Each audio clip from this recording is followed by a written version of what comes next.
Yeah, so this myth may have been true. We're talking 3, 4 years ago, right?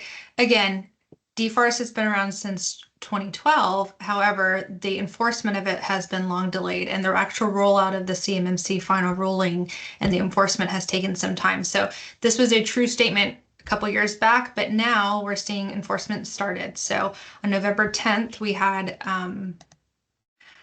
the 48 CFR rule updating, right? So contracting officers can now include the CMMC requirements in new solicitations. So it's no longer when is it going to happen? It's already in motion. The other thing to be aware of is that when you're looking at the level 2 assessments and you'll need a C3PAO audit, is there's going to be a backlog. It's just inevitable by simple math. So I think in the last count for C3PAOs that were authorized through the Cyber AB, there was 83. And so if you do the math on the amount of DoD contractors that will need C3PAO assessments and how many are available, and these being required in phase 2, we're going to see a backlog. So those organizations that are ready now for the assessments or scheduling those in a month, 2 months from now, they're going to be far ahead of the game and they're going to be able to avoid that C3PAO backlog. The other thing I think people think is, hey, well, we won't need a C3PAO backlog. We'll do a self-attestation. Well, that's not going to work for everything in level 2. Right, many level 2 contracts are going to require C3PAO audits. And then when you're doing self-attestations, you're opening yourself up to false claims acts. So what we're seeing is that the DOJ is already prosecuting these things under false cybersecurity claims. So some real cases to shed some light on are Morris Corp Inc.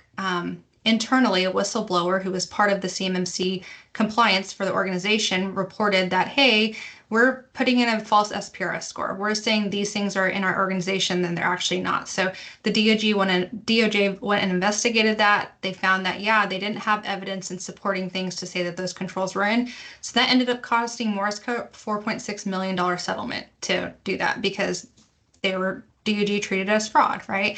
We've got an ongoing case with Craig versus Georgia Tech. And again, another whistleblower from the security officer inside the organization saying that they were misrepresenting cybersecurity practices tied to the government contracts. So that's an ongoing case. The DOJ is investigating that under the False Claims Act, but that's likely going to have a similar instance where there's a large payout because they're falsely representing what they're doing from CMMC. So takeaway simple, right? Cybersecurity claims, including false SPRS scores, are treated as certifiable statements under False Claims Act, and the DOJ is actively prosecuting those. And then again, kind of what we touched on lightly is that primes are already requiring compliance today.